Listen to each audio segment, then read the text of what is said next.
안녕하세요. 보상스쿨TV입니다. 저는 2007년부터 손해사정 일을 시작을 해서 독립손해사정법인과 위탁손해사정법인에서 보상실무를 하였고, 지금은 독립손해사정회사를 운영하고 있는 현직 손해사정사입니다. 이전 영상에서 교통사고 합의금 계산 방법 중 약관상 지급 기준에 대해 첫 번째 시간을 가졌는데요. 바로 이어서 설명 시작하겠습니다.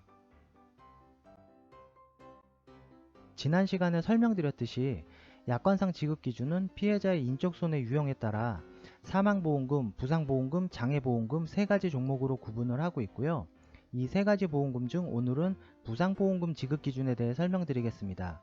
부상보험금의 산출 항목은 먼저 적극손해비용, 위자료, 휴업손해, 간병비, 기타 손해배상금을 합산하여 산출합니다. 이건 경상이든 중상이든 후유장애가 발생하지 않는 한 모두 동일한 조건이고요. 차례대로 살펴보면, 첫 번째, 적극손해비용에는 구조수색비와 치료관계비 항목이 있습니다. 구조수색비는 사회통념상 필요타당한 실비를 말하는데요. 예를 들어 교통사고 침수 현장에서 피해자 수색을 위한 잠수부 일당이나 붕괴 현장에서 피해자를 찾기 위한 수색비용 등 피해자 군환을 목적으로 발생한 재비용을 말합니다. 구조수색비는 교통사고 피해자의 군환 목적이라면 보상 한도 제한 없이 무한보상을 하고 있습니다. 다음, 치료관계비는 입원료, 치료비, 치아보철비가 있습니다. 입원료는 병실료를 말하는데요.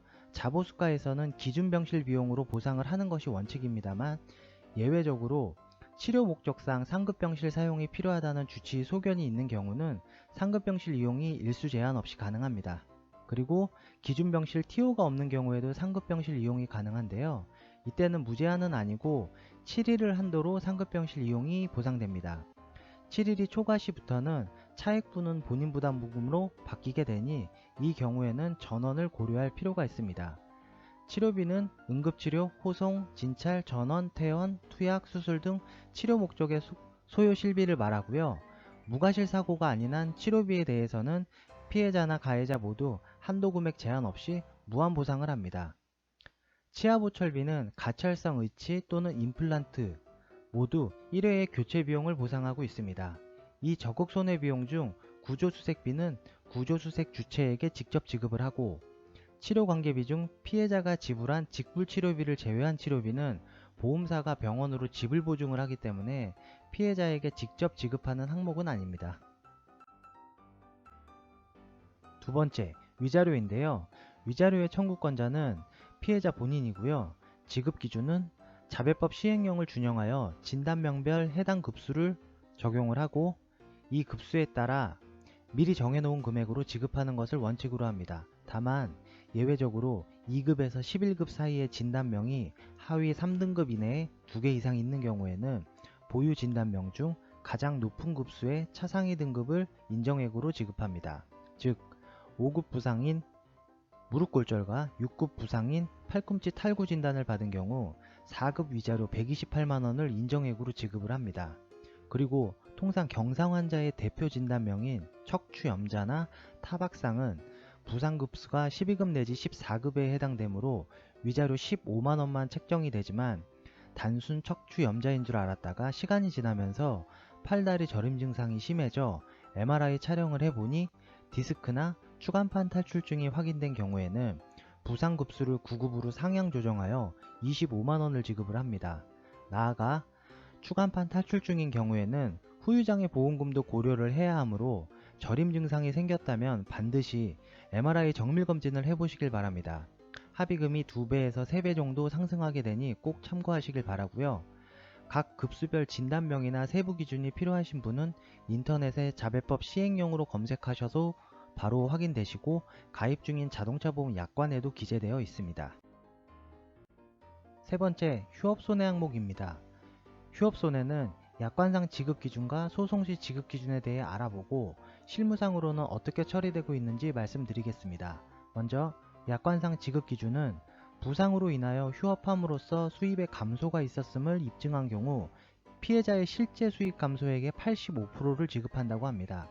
그리고 휴업일수 인정기간은 입원 일수를 기준으로 인정하는 것이 아니라 치료기간 범위 내에서 부상 등급을 감안하여 계산한다고 합니다. 좀 현실적으로는 수용할 수 없는 내용들인데요. 일단 이어가겠습니다.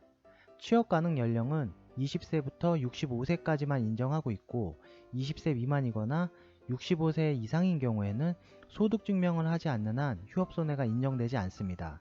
수익감소액 산정에서 유직자는 소득증명원의 금액을 기준으로 하고 가사종사자는 일용근로자 임금을 인정을 하지만 무직자나 학생은 휴업손해를 인정하지 않습니다.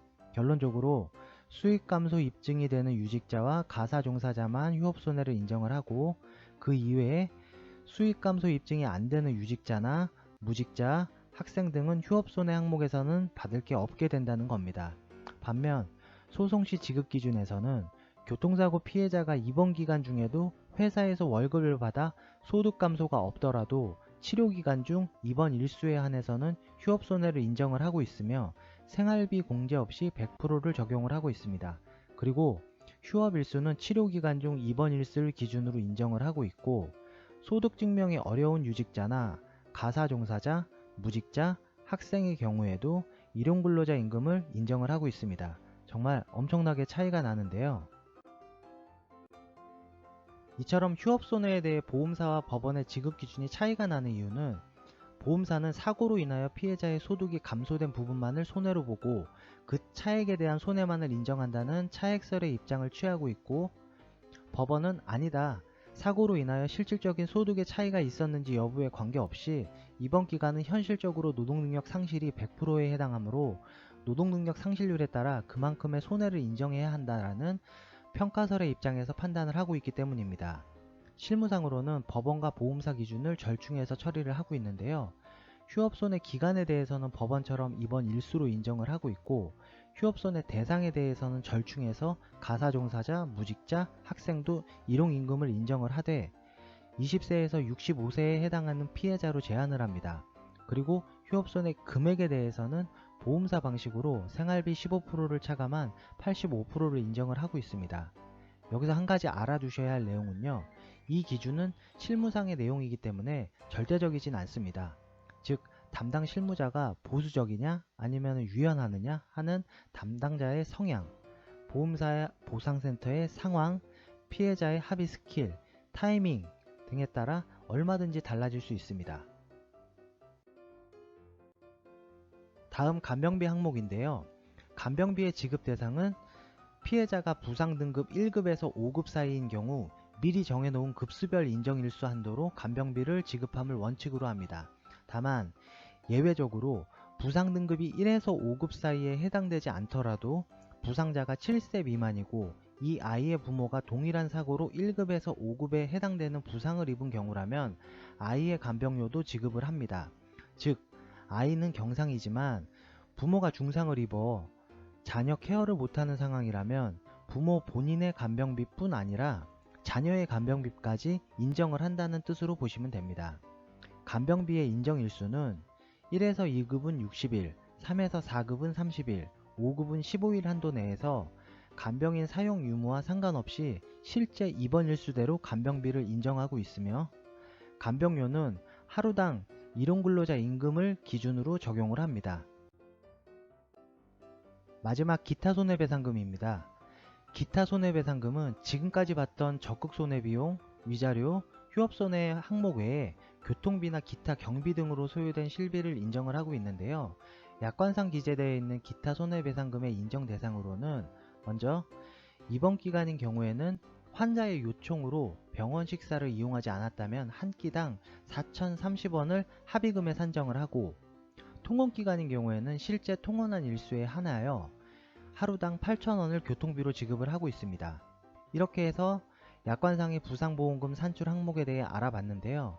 제가 지금까지 설명드린 항목별로 본인의 인적 피해 내용을 대입한다면 어렵지 않게 본인의 합의금 산출이 됩니다만 실무상 처리되는 합의금액과는 큰 차이가 발생을 할 겁니다. 그 이유는 자동차 보험 약관상의 부상보험금에는 기재되지 않았지만 실무상 인정되는 숨어있는 보상 항목인 향후치료비 때문인데요. 이 향후치료비란 지문과 같이 장래에 발생한 치료비를 치료 종료 전 합의 진행 시 손해액에 추가하는 항목인데요. 향후치료비는 정해진 금액은 없지만 주치의의 소견서 등 의학적 근거를 통해 주장을 할 수 있습니다. 바로 이 향후치료비가 얼마만큼 인정이 되는지에 따라 합의금의 규모가 크게 달라지기 때문에 실제 합의 진행 시 꼭 체크해야 할 항목입니다. 끝으로 예시를 통해 부상보험금 산출을 한번 해보겠습니다. 무과실사고이고요. 피해자 월소득은 300만원, 인적피해 상황은 초진 3주의 요추염자를 입고 입원치료 3주와 통원치료 10회를 한 경우입니다. 적극손해비용에서는 구조수색비는 없고 병원비는 보험사에서 병원으로 지불 보증을 했고 피해자가 지출한 직불치료비도 없으니 0원, 위자료에서는 요추염자로 부상급수 12급 사망에 해당돼서 15만원, 휴업손해는 3주 입원으로 210만원에 생활비 15% 공제해서 178만 5천원, 간병비는 1에서 5급에 해당되지 않으므로 미발생해서 0원, 기타 손해배상금에서는 통원 10회 가산해서 8만원, 이렇게 해서 합계 금액이 201만 5천원이 나왔는데요. 이 금액에서 앞으로 추가 치료가 필요하다는 주치의 소견서를 통해 향후 치료비가 인정되는 내용에 따라 합의금에서 더 추가를 하시면 되실 것입니다. 지금까지 약관상 부상보험금 지급 기준을 알아보고 합의금을 계산해 봤는데요. 사고 내용, 피해자의 소득, 인적피해 상황 등 워낙 변수가 많기 때문에 합의 금액은 개인별 편차가 크게 발생을 합니다. 여기에 실무상 합의를 하면 타이밍이나 협상하는 실력에 따라 합의금이 달라지는 점 참고해 주시고요. 다음 영상에서는 약관상 지급 기준의 마지막 시간인 후유장애 보험금에 대하여 자세히 설명드리도록 하겠습니다. 오늘 준비한 컨텐츠가 여러분들께 도움이 되셨으면 좋겠고요. 궁금하신 점 상담 신청 양식을 이용해 보내주시면 내용 확인 후 연락드리도록 하겠습니다. 그럼 영상 시청해 주셔서 감사합니다. 좋은 하루 되십시오.